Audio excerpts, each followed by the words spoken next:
یہ دیکھو کون محفل میں سراپا خندزن آیا کہ ان حالات میں باندھے ہوئے سر پر کفن آیا. یہ دیکھو کون محفل میں سراپا خندزن آیا کہ ان حالات میں باندھے ہوئے سر پر کفن آیا. بہاروں پھول برساووں کی صدرش کے چمن آیا. وطن والوں مبارک ہو کہ معمار وطن آیا. مچاؤ دھوم محفل میں کہ صدر انجمن آیا. یہ فخر وطن آیا, یہ صدر انجمن آیا. نعرہ تکبیر, اللہ اکبر. جمعیت علماء ہند زندہ باد. مولانا ارشد مدنی زندہ باد. مولانا ارشد مدنی زندہ باد. قدم بڑھاؤ, ہم تمہارے ساتھ. مولانا ارشد مدنی قدم بڑھاؤ, ہم تمہارے ساتھ ہیں. نعرہ تکبیر زندہ باد. جمعیت علماء ہند زندہ باد. جمعیت علماء بہار زندہ باد. مولانا ارشد مدنی زندہ باد. مولانا ارشد مدنی قدم بڑھاؤ, ہم تمہارے ساتھ ہیں. جمعیت علماء ہند زندہ باد. نعرہ تکبیر, اللہ اکبر. بسم اللہ الرحمن الرحیم. الحمد للہ نحمده ونستعینه ونستغفره ونؤمن به ونتوکل علیہ ونعوذ باللہ من شرور انفسنا ومن سیئات اعمالنا. من يهده الله فلا مضل له ومن يضلله فلا هادي له. ونشهد أن لا إله إلا الله وحده لا شريك له. ونشهد أن سيدنا ومولانا محمدا عبده ورسوله. اما بعد. شہر پٹنہ کے معزز حضرات, جمعیت علماء ہند کے ورکرز اور بہار سے آئے ہوئے جمعیت علماء ہند کے شہدائی جو حضرات ہال میں موجود ہیں اور بہت سے لوگ ہال کے باہر بھی ہیں. جمعیت علماء ہند کا یہ اجلاس صوبہ بہار میں بلایا گیا ہے. آپ حضرات کو یہ بات ضرور معلوم ہوگی اور جمعیت علماء کے ورکرز اس بات کو جانتے ہیں کہ جمعیت علماء تقریباً 100 سال سے اس ملک کے اندر ایسی پیار و محبت کے ساتھ قربانیاں دیتی چلی آئی ہے جس کے اندر ذات, برادری, مذہب, مالداری اور فقر ہر چیز سے اوپر اٹھ کر جمعیت علماء نے ہمیشہ ملک کی آزادی کے لیے, ملک میں امن و امان کو پیدا کرنے کے لیے, ملک کے ہر فرد کے ساتھ پیار و محبت اور احترام کا معاملہ کیا ہے. کبھی بھی ملک کے اندر بسنے والوں کے درمیان میں نفرت, دوری, ایک دوسرے کے گریبان پر ہاتھ ڈالنا, برا بھلا کہنا جمعیت علماء اور جمعیت علماء کے ورکرز اور اکابر کا یہ طریقہ نہیں رہا ہے. اسی طریقے پر ہم نے قربانیاں دے کر ہمارے بزرگوں نے ملک کو آزاد کرایا ہے۔ ملک کو آزاد کرانے کے بعد ملک کا دستور بنایا گیا۔ کوئی یہ سمجھتا ہے اگر کہ ملک کا دستور بغیر مسلمانوں کو ساتھ لیے ہوئے صرف ہندوؤں نے دستور بنایا ہے تو وہ بسم اللہ کے گنبد میں رہتا ہے، اسے دنیا کا کچھ پتہ نہیں ہے۔ کیونکہ اس ملک کی آزادی میں ہمارا کردار 145 سال کا کردار ہے۔ کسی کا کردار اتنے لمبے زمانے تک نہیں ہے کہ وہ مرتے مارتے پھانسی کے پھندوں کے اوپر لٹکتے اپنی گردنوں کو کٹواتے ہوئے 145 سال تک اس ملک کے اندر ہم نے کام کیا ہے۔ 1803 سے لے کر 1947 تک اگر کوئی مائی کا لال ہے، دودھ پیا ہے تو آ کر کے کہے کہ اس کا کردار 145 سال کا کردار ہے۔ جمعیت علماء کہتی ہے یہ علماء کا کردار ہے۔ یہ کردار پیار و محبت کے ساتھ تھا، غریبان پکڑ کر یہ کردار نہیں تھا۔ ایک دوسرے کے درد میں اور سکھ میں ہر چیز کے اندر شریک تھا۔ یہ ہمارا کردار تھا۔ ہم نے اس طرح سے اس ملک کو آزاد کرایا، کوئی نہیں تھا آزادی کی آواز اٹھانے والا۔ 1803 سے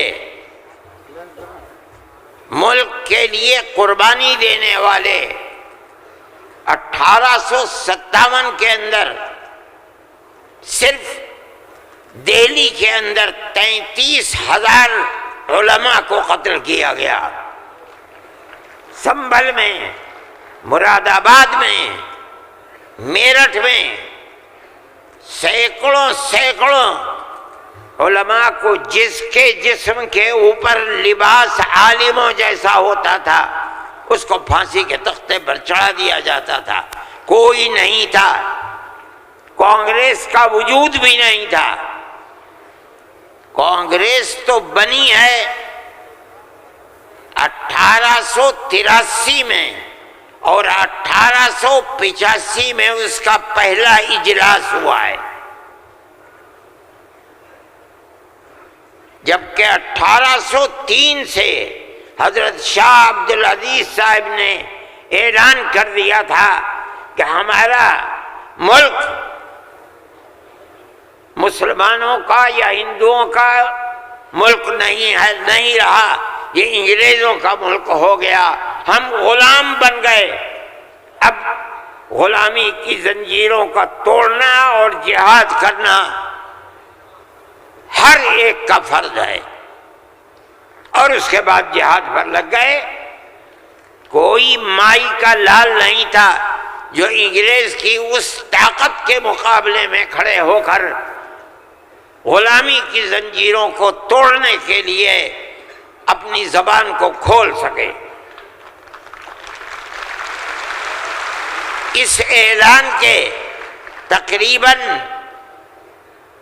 80-82 سال کے بعد کانگریس بنی، اور کانگریس کا جو مقصد تھا، جو آج بھی کتابوں میں موجود ہے، وہ ملک کی آزادی نہیں تھا۔ مقصد تھا کہ جو دو جہاد ہوئے ہیں 1832 اور 1857 میں، اس کی وجہ سے جو ملکہ برطانیہ اور ہندوستان کے بسنے والوں کے درمیان دوری ہو گئی ہے، اس دوری کو دور کیا جائے اور حالات کو صحیح کیا جائے۔ علماء کا یہ نظریہ نہیں تھا۔ علماء کہتے تھے ملک غلام ہو گیا، غلامی کی زنجیروں کو توڑو، انگریز کو بھگاؤ، ملک کو آزاد کراؤ۔ یہ تو حالات تھے جس کے اندر مسلمان داخل ہوئے کانگریس میں، موجود ہیں۔ ایک شخص نے حضرت گنگوئی رحمت اللہ علیہ، جو ہمارے بزرگ ہیں، دارالعلوم کو کی بنیاد رکھنے والے ہیں، سن 1857 کے اندر جیل میں بند ہو گئے تھے۔ یہ سمجھتے تھے کہ قتل کر دیا جائے گا بغاوت کے الزام میں، لیکن چھوٹ گئے۔ ان سے پوچھا کہ ایک جماعت بنی ہے جس کے بنیادی کردار ہندو بنا رہے ہیں، کیا مسلمانوں کے لیے اس میں شریک ہونا جائز ہے؟ حضرت نے فتویٰ دیا جس طرح ایک ہندو اور ایک مسلمان کاروبار اور بزنس میں شریک ہو سکتا ہے، تو اسی طرح کانگریس کے ساتھ مسلمان شریک ہو سکتا ہے، بشرطے کہ اپنے دین کا نقصان نہ ہو۔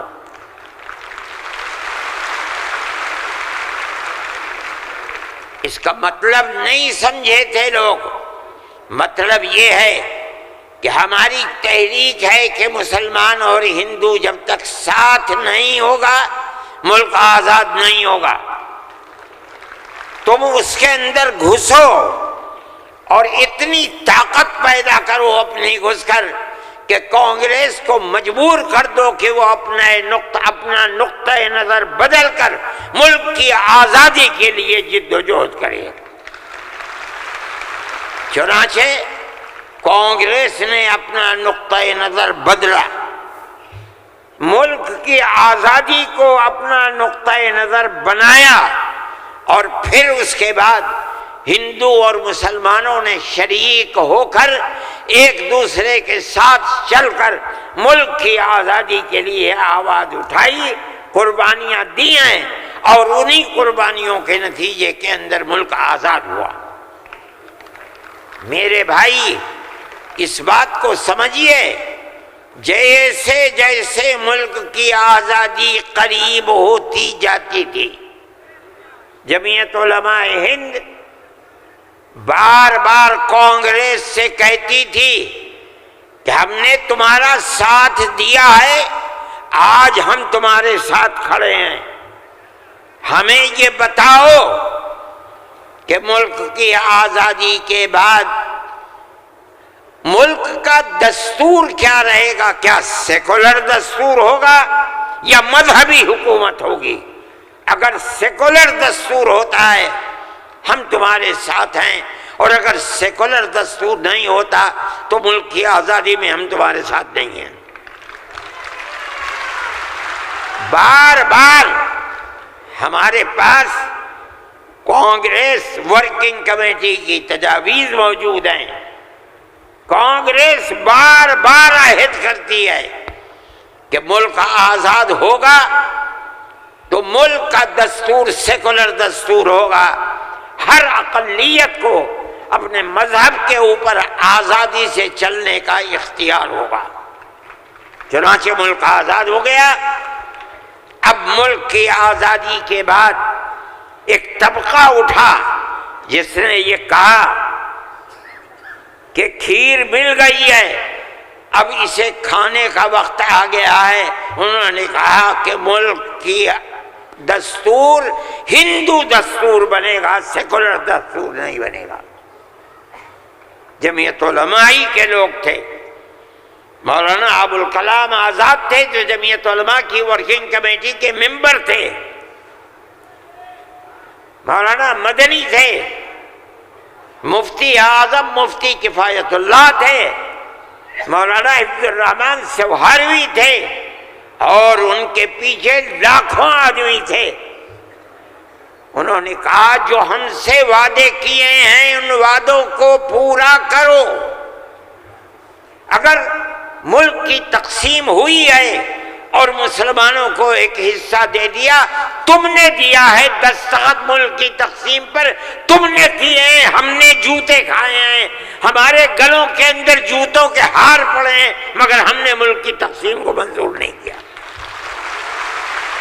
ہم سے جو وعدہ کیا تھا اس وعدے کو پورا کرو۔ جو دستور کے اندر دفعات ہیں کہ ہر اقلیت کو اپنے مذہب پر چلنے کا حق ہے، یہ دفعات جمعیت علماء کی دی ہوئی دفعات ہیں، مولانا ابوالکلام آزاد کی دی ہوئی دفعات ہیں، مولانا مدنی کی دی ہوئی دفعات ہیں، مفتی کفایت اللہ کی رکھی ہوئی دفعات ہیں، جن دفعات کی بنیاد پر ہر اقلیت ملک کے اندر ملک وہ حصہ سمجھتی ہے جو حصہ کوئی اکثریت کا فرد سمجھتا ہے۔ یہ جمعیت علماء کی تاریخ ہے۔ ہم اپنے مذہبی اعتبار سے دستور کو ہاتھ میں لے کر کہہ سکتے ہیں کہ ہمیں اپنے مذہب پر چلنا اور مذہب کو اختیار کرنے کا حق ہے، اس دستور کے اندر ہے۔ نعرہ تکبیر! میرے بھائی، نعرہ تکبیر! میرے بھائی، میرے پاس واٹس ایپ نہیں ہے، میں یہ لغو کام نہیں کرتا، نہ مجھے فرصت ملتی ہے کہ میں اب دیکھتا ہوں ہر وقت واٹس ایپ کو۔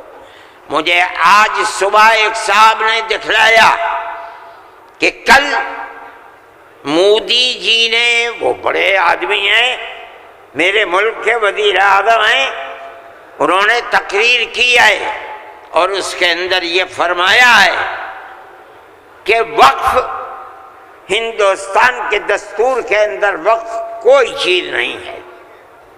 مجھے حیرت ہوئی کہ ایک ملک کا وزیر اعظم اور ہندوستان جیسا وزیر اعظم یہ بات کہہ رہا ہے۔ میں کہتا ہوں کہ وقف قرآن کا فیصلہ ہے، اللہ کے نبی حضرت محمد کا فیصلہ ہے، ہمارے دین کا جز ہے۔ وقف کا لفظ نہیں آیا، لیکن یہ بات آ گئی 25 اور 26 دفعات کے اندر کہ اس ملک میں ہر اقلیت کو اپنے مذہب کو پکڑنے، اپنے مذہب کو چلنے کا اختیار ہے۔ کیا مطلب یہ ہے؟ کل کو آپ کھڑے ہو کر کہہ دیں کہ نماز کا ذکر دستور کے اندر نہیں ہے، حج کا نام دستور کے اندر نہیں ہے، زکوٰۃ کا نام دستور کے اندر نہیں ہے، رمضان کے روزوں کا نام دستور کے اندر نہیں ہے، اس لیے ہر چیز کو مٹا دیا جائے۔ یہ کیا چیز ہے؟ دستور مجموعی طور پر دستور نے کہہ دیا کہ مسلمان ایک اقلیت ہے اور ہر اقلیت کو اپنے مذہب پر چلنے کا اختیار ہے۔ مذہب کی ہر چیز اس ایک دفعے کے اندر آ گئی۔ وقف کا مسئلہ، اسلام کے اندر جو چیز اسلام کی ہے مذہب، وہ چیز ہے جو قرآن کے اندر ہے ایک، دوسری وہ چیز ہے جس کو ہمارے آقا حضرت محمد صلی اللہ علیہ وسلم نے فرما دیا۔ یہی دو اسلام کی بنیادیں ہیں۔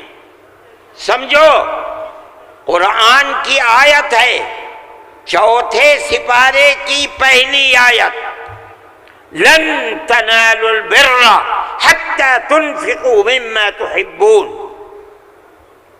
لن تنالوا البر، ہرگز تم جنت کو نہیں پا سکتے۔ بر کی تفسیر مفسرین جنت سے کرتے ہیں۔ اے مسلمانوں کان کھول کر سن لو، ہرگز تم جنت کو نہیں پا سکتے یہاں تک کہ تم اپنے اس مال کو اللہ کی رضا کے لیے خرچ کرو جو تمہارے پاس ہے. جس مال کو سے تمہیں محبت ہے اس مال کو تم اللہ کی رضا کے لیے خرچ کرو. اسلام ایسا مذہب تھوڑی ہے. جب یہ آیت اتری اللہ کے نبی نے بیان فرمائی تو نسائی کی حدیث ہے کہ ابو طلحہ انصاری رضی اللہ تعالیٰ عنہ جو ایک دولت مند آدمی تھے وہ اللہ کے نبی کے پاس آئے اور آ کر کہا کہ یا رسول اللہ ہم سے ہمارے مال کے بارے میں فرماتا ہے کہ اگر تم جنت کے طالب ہو تو جو مال سب سے اچھا ہے تم اس کو اللہ کے راہ میں خرچ کر دو. یا رسول اللہ میرا سب سے بہترین مال فلانی زمین ہے، میں آپ کو گواہ بناتا ہوں کہ میں اس کو اللہ کے لیے وقف کرتا ہوں.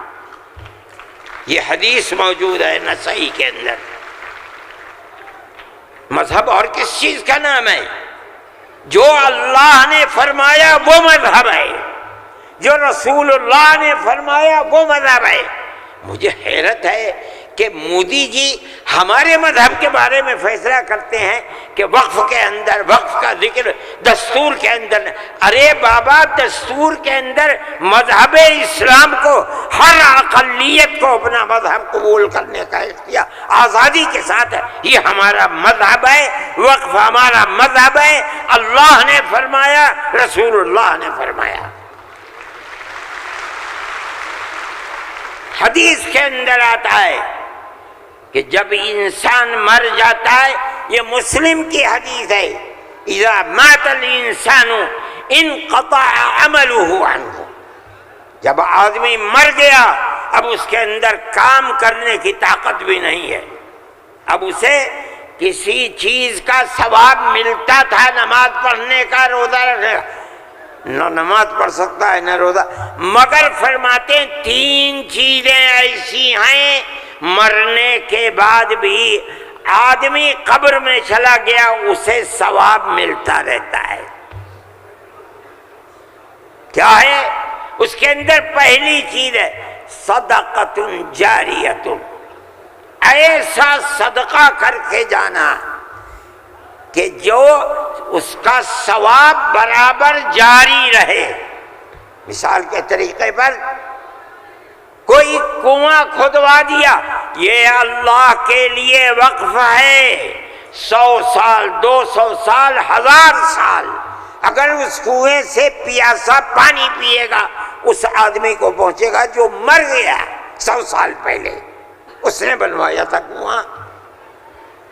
اسی لیے مسلم کی روایت ہے اور وہ اس کے شارح امام نووی فرماتے ہیں کہ مراد اس سے وقف ہے. یہ قرآن و حدیث میں آپ کو سنا رہا ہوں. مجھے حیرت ہے کہ ہندوستان جیسے ملک کا وزیر اعظم ایسی بات کہہ رہا ہے. ارے بابا کیا زکوٰۃ کا ذکر آئے گا دستور کے اندر؟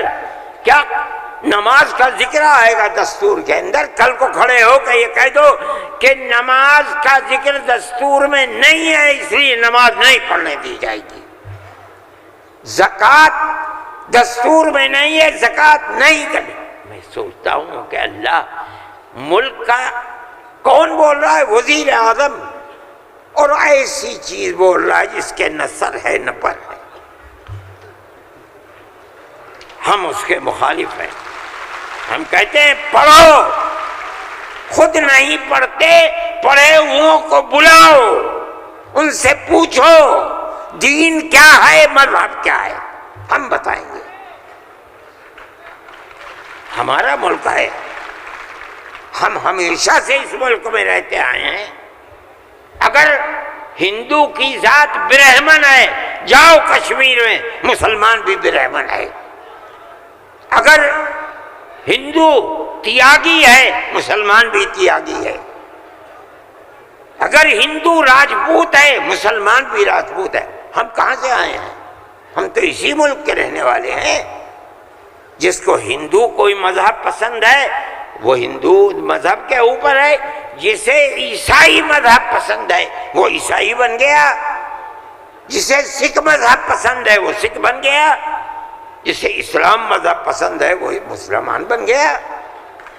لیکن جس طرح ایک گھر کے اندر 5 بیٹے ہیں، ایک ٹھگنا ہے، ایک لمبا ہے، ایک کالا ہے، ایک گورا ہے، یہ اختلاف باپ اور ماں کے اندر اختلاف کو پیدا نہیں کرتا۔ اسی طرح ہمارا مذہب ہے کہ آدمی کسی بھی مذہب کو اختیار کر لے، لیکن ہندوستانی ہونے میں ملکی اعتبار سے کوئی فرق نہیں ہے۔ ہمارا مذہب ہے، ہم اس کو مانتے ہیں اور یہی ایک حقیقت ہے، لیکن برا ہو اس نفرت کی سیاست کا۔ ایک ایسی بات کہہ رہے ہیں جس کے نہ سر ہے نہ پیر ہے، ایسا معلوم ہوتا ہے جیسے ہر مذہب کی ایک ایک جزئی چیز کو دستور میں ہندوستان کے اگر لایا جائے گا تو وہ دستور ہوگا، نہیں لایا جائے گا دستور نہیں ہوگا۔ لیکن میں کہتا ہوں کہ یہ غلط ہے، مودی جی کو ایسی کچی بات نہ کہنی چاہیے، لیکن دنیا ہے ہر بات کو کہتی چلی جا رہی ہے۔ آپ کے برابر میں جب ملک کا پرائم منسٹر یہ باتیں کرتا ہے جس سے مسلمانوں کے خلاف نفرت ظاہر ہوتی ہے، ملک کا ہوم منسٹر ایسی باتیں کرتا ہے تو دوسرے کیوں نہ کریں گے؟ آپ نے دیکھا جھارکھنڈ کے اندر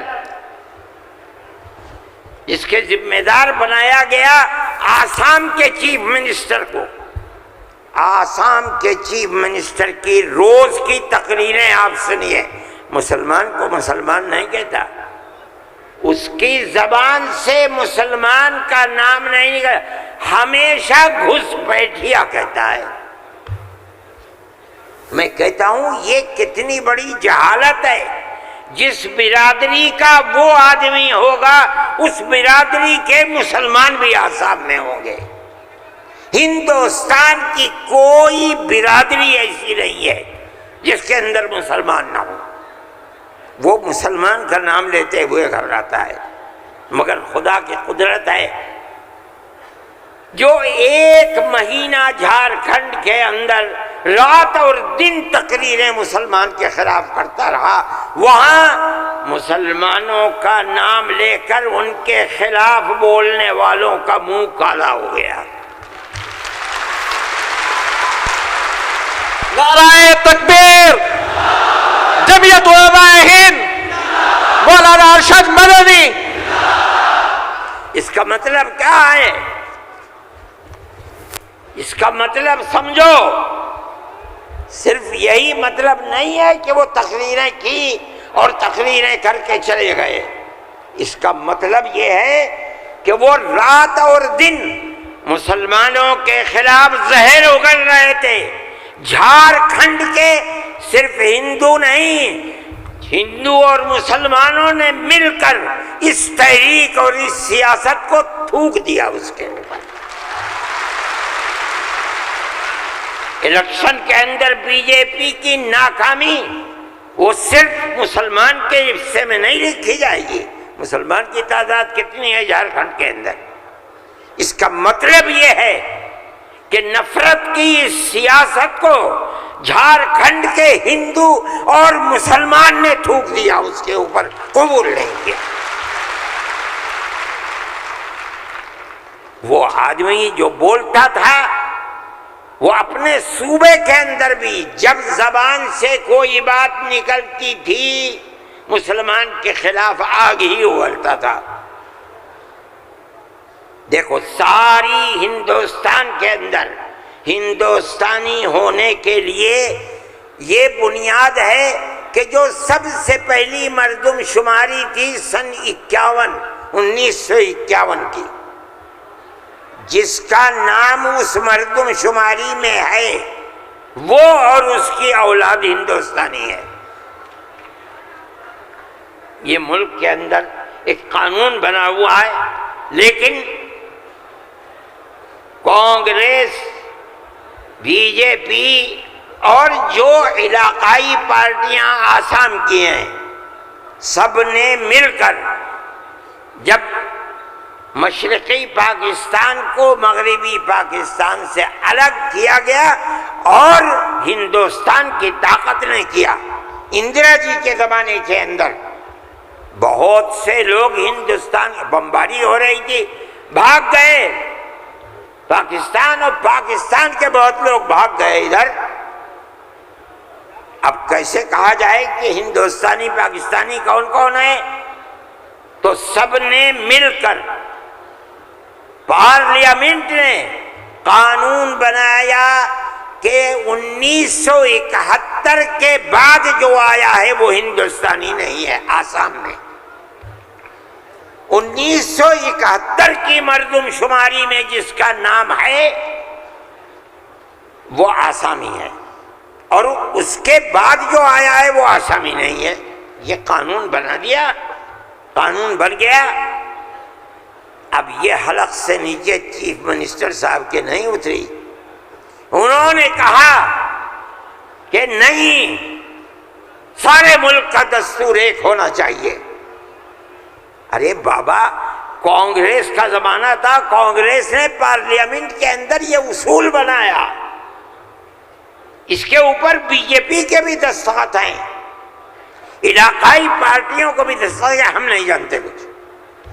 اور تقریر جیسے یہاں کر رہے تھے ویسے ہی روز تقریر وہاں کرتے تھے۔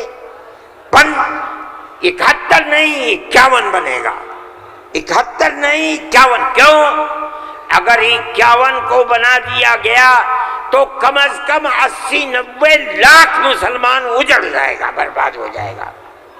وہ یہ چاہتے تھے کہ مسلمان کو برباد کر دو۔ آسام میں جمعیت علماء وہ جماعت تھی، ہم گئے سپریم کورٹ میں، ہم نے کہا کہ جب اس زمانے کی حکومتیں متحد ہیں یہ کیسے ہو سکتا ہے؟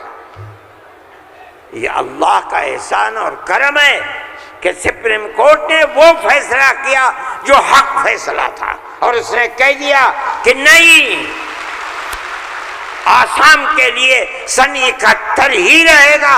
تمام پارٹیوں نے اس کو قبول کیا ہے۔ اب زمانہ خراب ہو گیا، دل دکھنے لگا، وہ جو وہاں دل کے اندر مسلمانوں کے خلاف آگ تھی وہ جھارکھنڈ میں لا کر کے اگلی ہے۔ اللہ نے یہاں بھی منہ کالا کر دیا۔ میرے بھائی، جمعیت علماء کا یہ کام ہے۔ ہم نے اس سے پہلے ایک اور مقدمہ آسام کے سلسلے میں لڑا تھا۔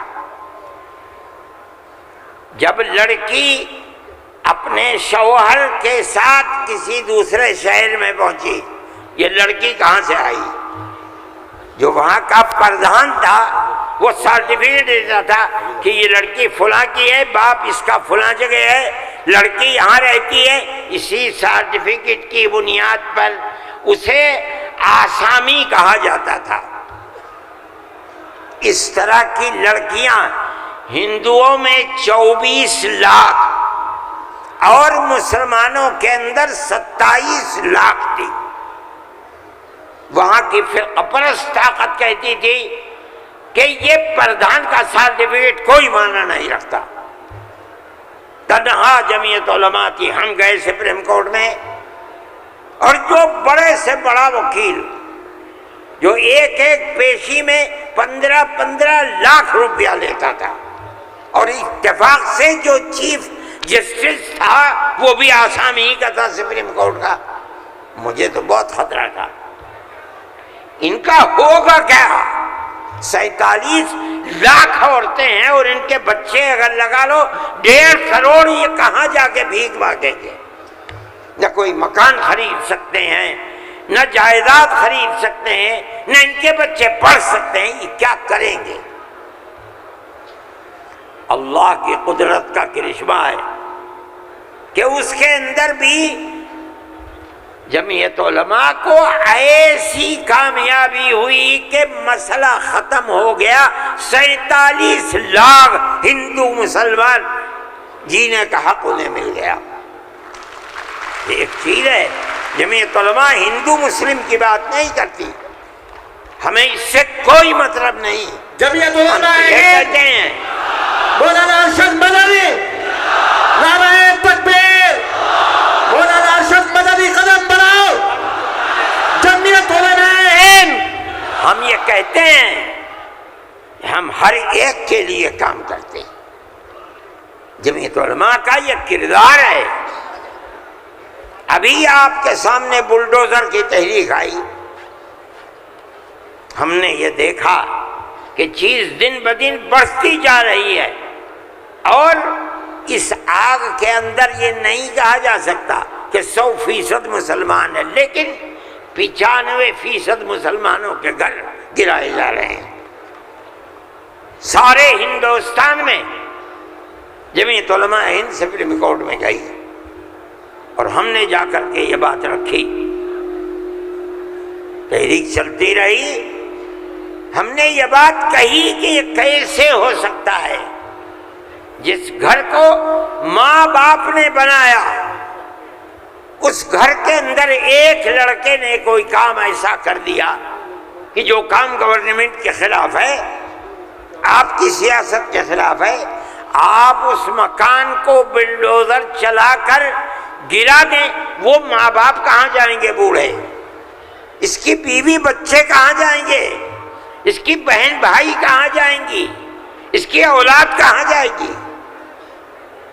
بھئی آپ اس کو پکڑ کر کے جیل میں ڈالیے. یہ اپنی زندگی کو صاف دکھلانے کے لیے مقدمہ لڑے گا. آپ اس کے گھر کو کیسے گرا سکتے ہیں؟ مگر یہ بات کسی کی سمجھ میں نہیں آتی تھی. ہم اللہ کا شکر ادا کرتے ہیں کہ ہماری اس آواز کو اللہ نے قبول فرمایا، اور اس طرح قبول فرمایا کہ اب کون مائی کا لال ہے؟ ذرا گھر کا توڑ کے تو دکھلائے.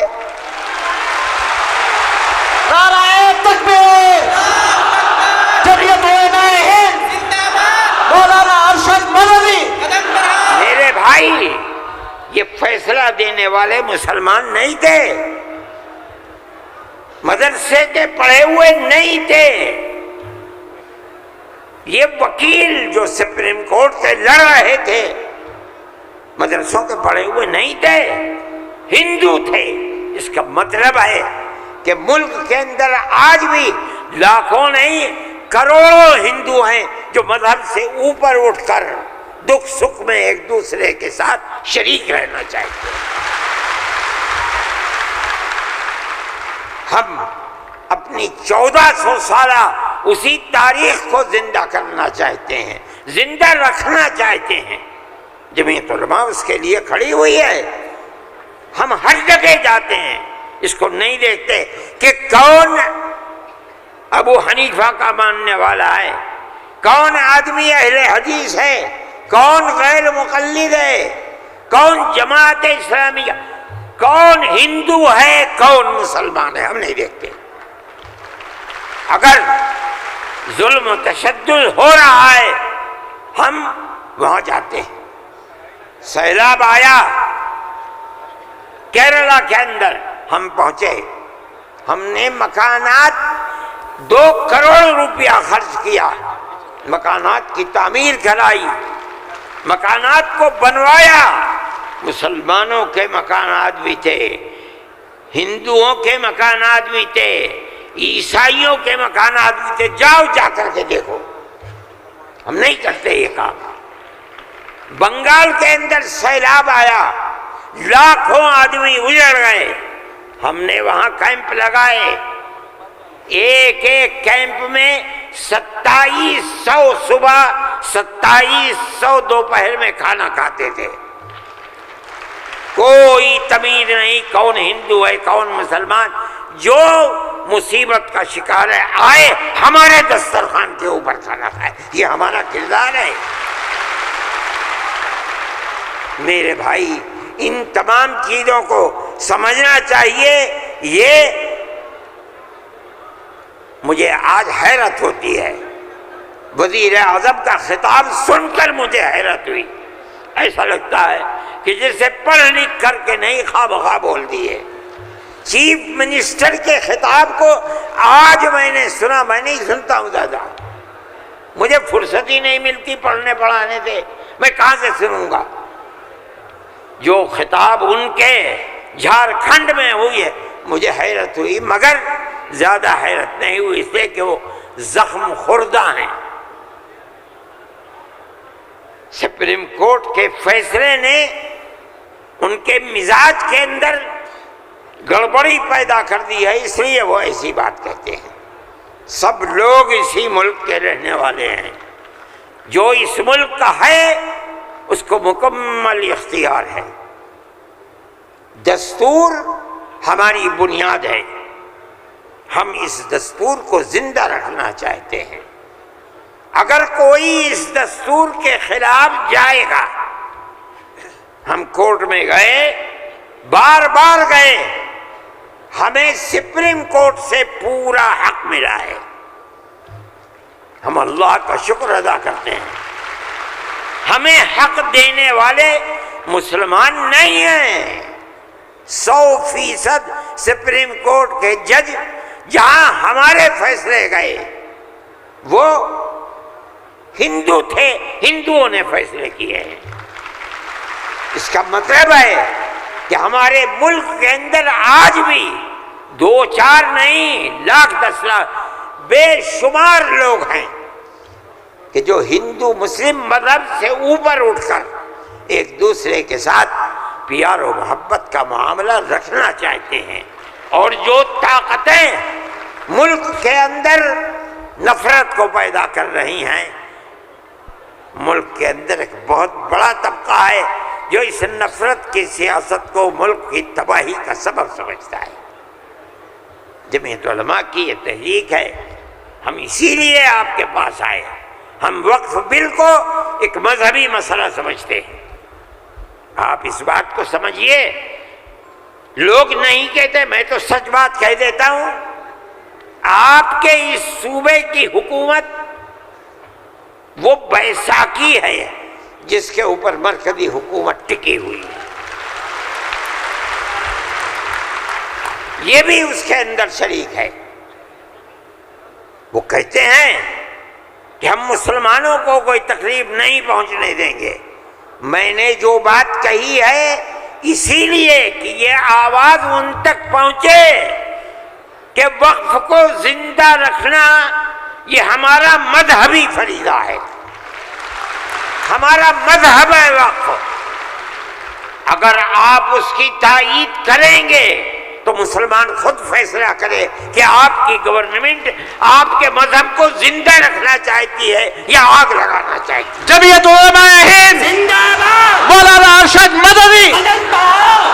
نعرہ تکبیر. اللہ اکبر. ارشد مدنی قدم بڑھاؤ. ہم تمہارے ساتھ ہیں. جمعیت علماء ہند. زندہ باد. میرے بھائی، تیسرا مسئلہ مدرسوں کا مسئلہ ہے. مسئلے مدرسے 2 طرح کے ہیں. ایک وہ مدرسے ہیں جو گورنمنٹ سے امداد لیتے ہیں، ایک وہ مدرسے ہیں جو گورنمنٹ سے 1 پیسہ بھی نہیں لیتے. ہم پہلے سے کہتے تھے، لوگوں سے بلاتے تھے کہ پیسہ مت لو. یہ ہو نہیں سکتا کہ گورنمنٹ دے اور تم سے لینا، یہ نہیں ہو سکتا.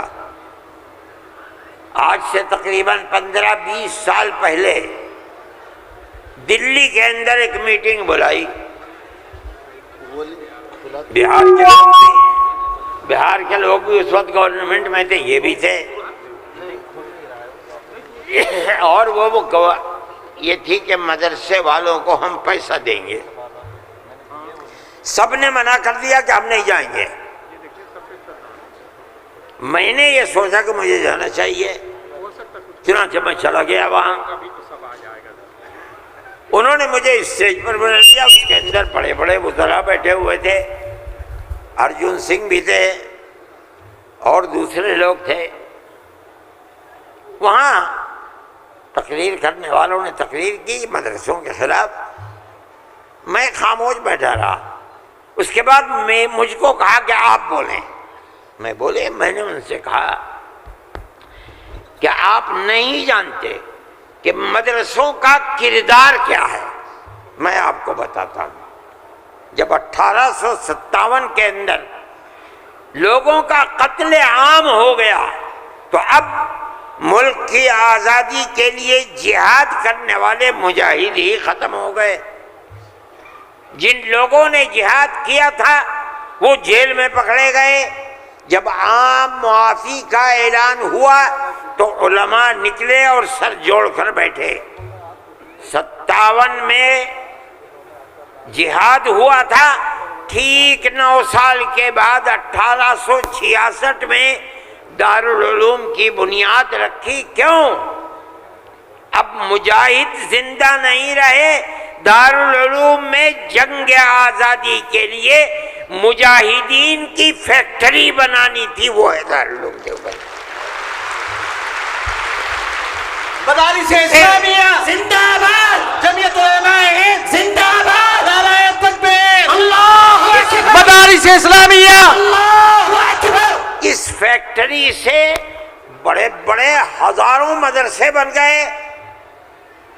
جہاں دنیا میں جائیے، نیو یارک میں چلے جائیے، واشنگٹن میں چلے جائیے، لندن میں چلے جائیے، ساؤتھ افریقہ میں چلے جائیے، اور ایشیا کے اندر تو جس ملک میں قدم رکھو یہیں کے فارغ ہیں یا یہاں کے فارغ ہونے والے کے شاگرد ہیں جنہوں نے مدرسے بنا رکھے ہیں۔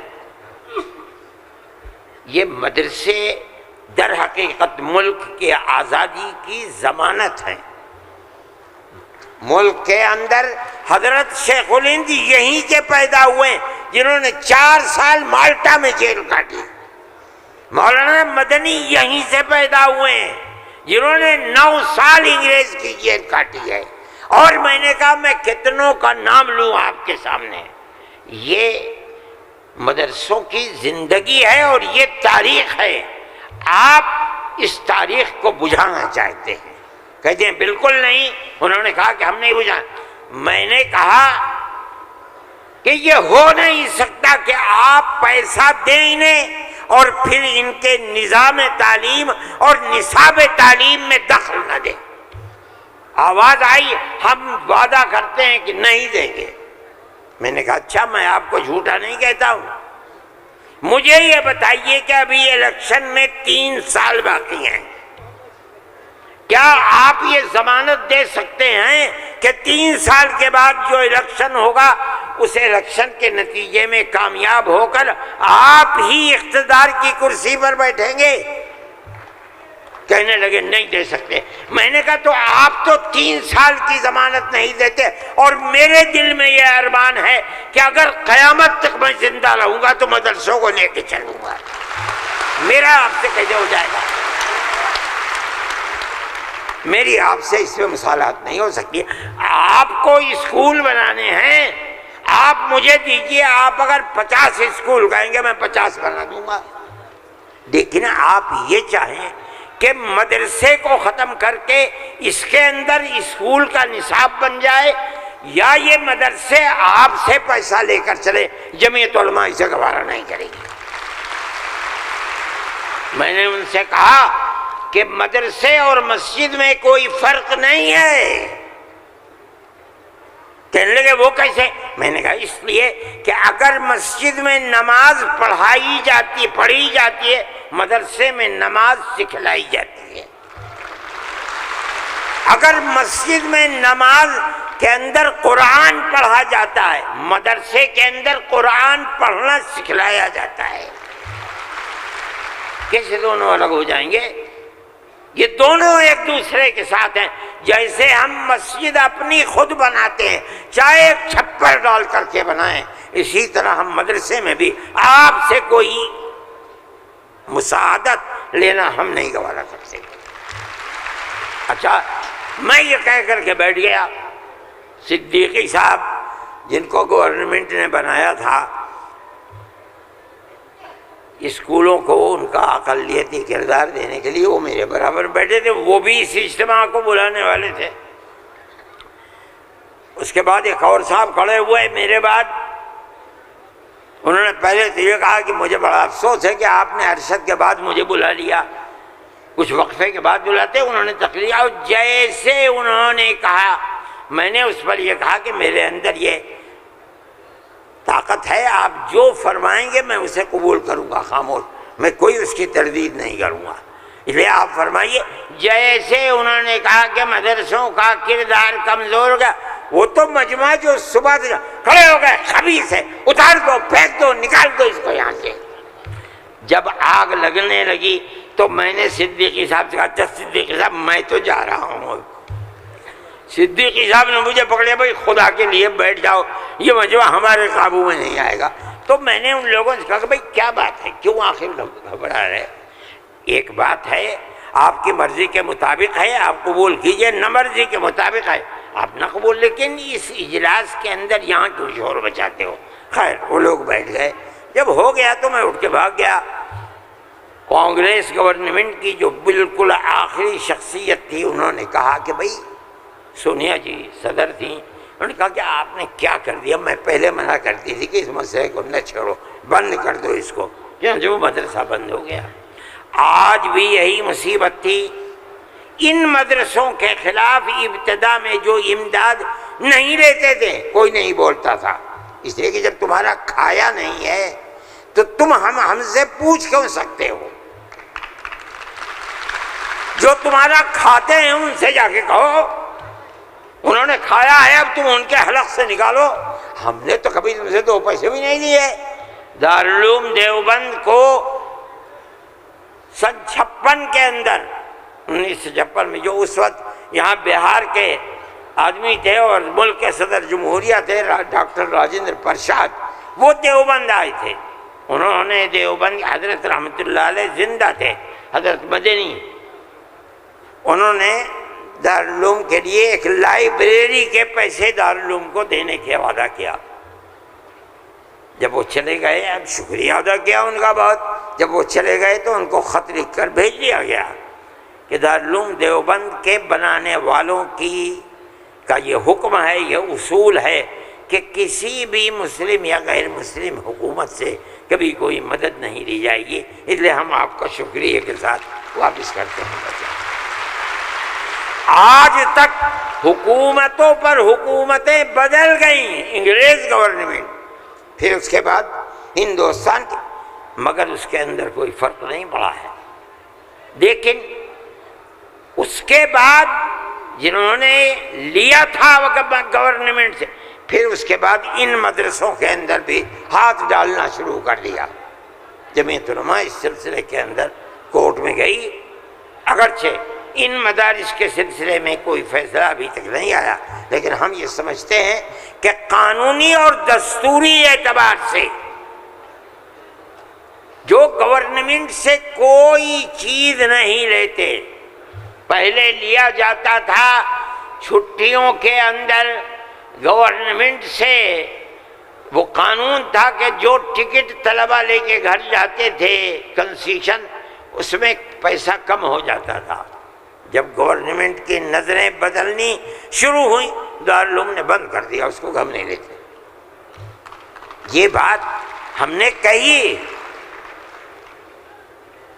یہ اللہ کا بڑا احسان ہے کہ جو تبصرہ آیا، ابھی تک فیصلہ نہیں آیا، وہ تبصرہ بھی حق کے اندر ہے۔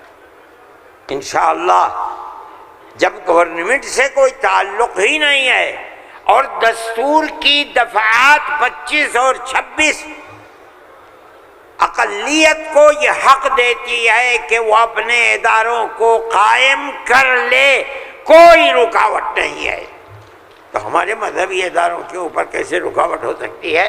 دستور کی یہ دفعات ہمارے لیے چین و سکون اور عزت و آبرو کے ساتھ ملک میں رہنے کا ہمیں حق دیتی ہے۔ ہم یہ سمجھتے ہیں کہ مستقبل کے اندر بھی انشاءاللہ ہم اپنے ان پروگراموں کے اندر کامیاب رہیں گے۔ میرے بھائی، فلسطین کا مسئلہ ہے، دیکھیے جب یہ مسئلہ ہوا اسی دن ہماری گورنمنٹ نے ایک بات کہی کہ یہ دہشت گردی ہے، فلسطینیوں نے حملہ کیا اسرائیل کے اوپر۔ میں نے کہا یہ بھی گورنمنٹ جانتی نہیں ہے۔ جب میں نے اگلے ہی دن بیان دیا کہ یہ غلط ہے، اسرائیل کو بنانے والوں نے بنایا تھا، بیت المقدس اسرائیل سے باہر تھا، فلسطین آزاد تھا۔ اسرائیل نے امریکہ کی مدد سے اور یورپ کی مدد سے بیت المقدس کو، فلسطین کو، تمام فلسطین کے اوپر زبردستی حملہ کر کے فلسطینیوں کو غلام بنایا اور اپنے اندر داخل کر لیا۔ پھر یہی نہیں، 2-4 سال کے بعد حملہ کیا شام کے اوپر، اور گولان کی جو پہاڑیاں تھیں ان کو اپنے قبضے میں لے لیا۔ جب اسرائیل بنا، نہ فلسطین، نہ بیت المقدس، نہ گولان کی پہاڑیاں، کوئی چیز فلسطین میں نہیں تھی۔ اب فلسطینی اٹھے اپنی آزادی کے لیے۔ اگر تم ان کو دہشت گرد کہتے ہو تو میں کہتا ہوں گاندھی جی بھی دہشت گرد تھے۔ نعرہ تکبیر، اللہ اکبر، جمعیت علماء ہند زندہ باد، مولانا ارشد مدنی، قدم بڑھاؤ، نعرہ تکبیر۔ اللہ اکبر۔ اس کے بعد سے پھر کبھی یہ بات نہیں آئی، لیکن میں یہ کہتا ہوں کہ جس نظریے کو لے کر اٹھے، اس کا مطلب یہ ہے کہ کچھ جانتے بوجھتے نہیں ہے۔ کیسے کہہ دیا انہوں نے؟ ان کو دیکھنا چاہیے تھا تاریخ، اگر خود نہیں پڑھتے پڑھے ہوئے لوگوں سے پوچھنا چاہیے تھا، وہ بتاتے آپ کو کہ ہو کیا رہا ہے۔ میرے بھائی، میں یہ بات کہتا ہوں کہ جمعیت علماء کی ایک تاریخ ہے، اور جمعیت علماء اس چیز کے اوپر ہے۔ ہمارا اس وقت کا مسئلہ صرف ایک ہی مسئلہ نہیں، بہت مسائل ہے، لیکن وقف ترمیمی بل کا مسئلہ بھی یہی ہے۔ جس کو جان لے کہ یہ ہمارا مذہب ہے، ہم یہ کہتے ہیں بہار کی گورنمنٹ کو بھی، آندھرا گورنمنٹ کو بھی، اگر وہ کریں گے تو اس کا مطلب یہ ہے کہ مسلمان کے پیٹ کے اندر چھرا گھونپیں گے اور مسلمان کے مذہب کو آگ لگانا چاہتے ہیں۔ مسلمان کو سوچ لینا چاہیے کہ وہ کیا کرے گا اور مستقبل کے اندر اسے اس جنجال کو کس طرح نمٹانا ہے۔ ہم ایک بات کہہ رہے ہیں اور ہمیں یہ کہنے کا حق ہے، اس لیے کہ دستور کے خلاف ہے۔ دستور نے ہمیں مذہبی آزادی دی ہے۔ آپ وقف کو مذہب نہیں سمجھتے، لیکن اس لیے نہیں سمجھتے کہ نہ آپ قرآن کو جانتے ہیں نہ آپ حدیث کو جانتے ہیں۔ حضرت عمر رضی اللہ تعالی عنہ نے اپنا ایک باغ وقف کرنے کی نبی کریم علیہ السلام سے اجازت چاہیے، جو خیبر میں تھا۔ آپ نے فرمایا میری رائے یہ ہے کہ تم باغ کو وقف مت کرو، بلکہ باغ کی کھجوروں کو وقف کر دو فقراء اور مساکین کے لیے، اس لیے کہ باغ تمہارا رہے گا، باغ اس کا محتاج ہے کہ تم اس کی دیکھ بھال کرو۔ وقف کر دو گے کوئی دیکھ بھال نہیں کرے گا۔ باغ تمہارا ہے، تم اس کی دیکھ بھال کرو، جو پھل اس کے اوپر آئے گا وہ فقیروں کو اور محتاجوں کو تقسیم کر دو۔ انہوں نے ایسے ہی کر دیا۔ میرے بھائی، وقف 1400 سال سے چلا آ رہا ہے۔ اللہ نے قرآن میں فرمایا ہے، رسول اللہ نے حدیث کے اندر فرمایا ہے، اور چونکہ یہ مجلس اس کی نہیں ہے، ورنہ تو بے شمار اوقاف ہیں۔ خود نبی کریم علیہ السلام نے اپنی زندگی کے اندر وقف کیے ہیں۔ یہ ہمارا مذہب ہے، آپ کیوں اس کے اندر دخل دیتے ہیں؟ آپ یہ کہیں کہ دستور میں لکھا ہوا نہیں ہے، اس کا مطلب یہ ہے کہ آپ یہ نہیں مانتے کہ مسلمان کو آزادی ہے اپنے مذہب کی حفاظت کی۔ آپ یہ نہیں جانتے ایک ایک مذہب کی جزیات کو دستور کے اندر جمع کرنا ممکن نہیں ہے۔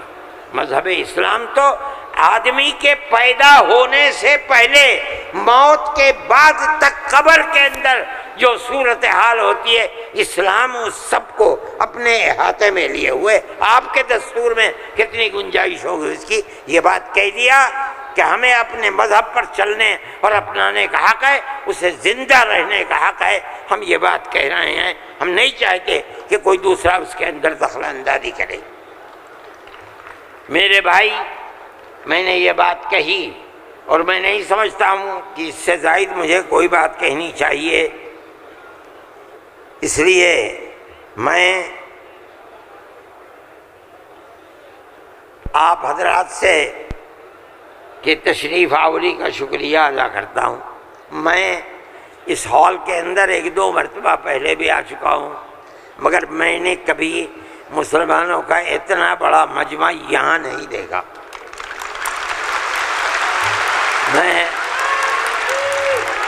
میں آپ اللہ اکبر، میں نعرہ تکبیر، اللہ اکبر، جمعیت علماء زندہ باد۔ میں آپ حضرات کا شکریہ ادا کرتا ہوں اس لیے کہ یہ سب جگہ شہرت تھی کہ اس اجلاس کا مقصد وقف ترمیمی بل کی مخالفت ہے۔ اس کا مطلب ہے کہ بہار کا مسلمان ہر اس طاقت کا مخالف ہوگا جو وقف ترمیمی بل کی تائید کرے گا۔ اس لیے آپ حضرات کا اس گرم جوشی کے ساتھ یہاں آنا، میں جمعیت علماء کے ایک خادم کی حیثیت سے آپ کا شکریہ ادا کرتا ہوں۔ اللہ آپ کو خوش رکھے، خیر و عافیت کے ساتھ رکھے۔ آپ اپنے مذہب کو سینے سے لگائے ہوئے زندہ رہیں اور مذہب کو خدا کرے زندہ رکھے۔ میں آپ سب حضرات کا شکر گزار ہوں۔ جو لوگ باہر سے آئے ہیں میں ان کا بھی شکریہ ادا کرتا ہوں۔ جن لوگوں نے پٹنے کے رہنے والوں نے، قادری صاحب کے صاحبزادے اور جمعیت علماء کے ورکرز جو یہاں کے ہیں یا باہر کے رہنے والے ہیں پٹنے کے علاوہ کے، جن لوگوں نے کوشش کی ہے، جمعیت علماء کے دل میں اس کی بڑی قدر ہے۔ اللہ تعالیٰ ان کی کوششوں کو قبول فرمائے اور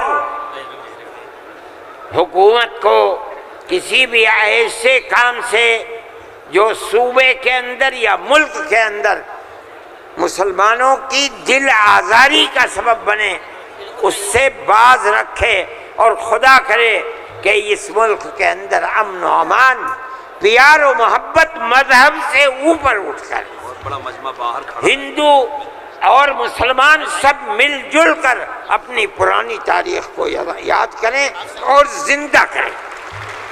مسلمان اور ہندو گاؤں در گاؤں آج سے نہیں 1300 سال سے رہتا چلا آ رہا ہے، کہیں تو کوئی جھگڑا نہیں ہے۔ آج کون سی ملک کے اوپر آفت ہے کہ آگ لگانے ہی کے اوپر سیاست کی بنیاد رکھی ہوئی ہے؟ ہم اس کے مخالف ہیں، ہم اس کو پسند نہیں کرتے ہیں۔ ملک ہمارا ہے، ہم ملک کے اندر امن و امان کو چاہتے ہیں، پیار و محبت کو چاہتے ہیں۔ جس طرح ہندو کا حق ہے مسلمان کا بھی حق ہے، ایک دوسرے کے ساتھ پیار و محبت کرنی چاہیے۔ میں ہر مسلمان سے کہتا ہوں، چاہے گھر ہو، محلے میں ہو، دکان پر ہو، بازار میں ہو، اسکول میں ہو یا اپنے کھیت میں ہو، اپنے پڑوسی ہندو کو اپنا بھائی سمجھو، ایک دوسرے کے ساتھ پیار و محبت کرو، جو ضرورت مند ہے اس کی ضرورت کو پورا کرو۔ تمہارا یہ عمل تمہارا مذہبی عمل ہے، یاد رکھنا۔ یہ نہیں کہ میں کہہ رہا ہوں، جمعیت علماء کا نہیں، قرآن و حدیث یہی کہتا ہے۔ اس لیے آپ اپنی اس محبت بھری زندگی کو دنیا کے سامنے پیش کریں۔ میں ارباب مدارس سے بھی کہتا ہوں، وہ جہاں جائیں، جہاں رہیں، جہاں مدرسہ چلائیں، ایک دوسرے کے ساتھ انس، ہندو مسلمان کو قریب کرنے کی اپنی تحریک کو زندگی عطا فرمائے، جو آپ کی تحریک نہیں ہے، اسلام کی دی ہوئی تحریک ہے۔ اللہ ملک کے اندر امن و امان کو قائم رکھے، پیار و محبت کو زندگی عطا فرمائے۔ میں ڈاکٹر صاحب، صدر صاحب، جنرل سیکریٹری صاحب بہار، ان سب کا تہہ دل سے شکریہ ادا کرتا ہوں۔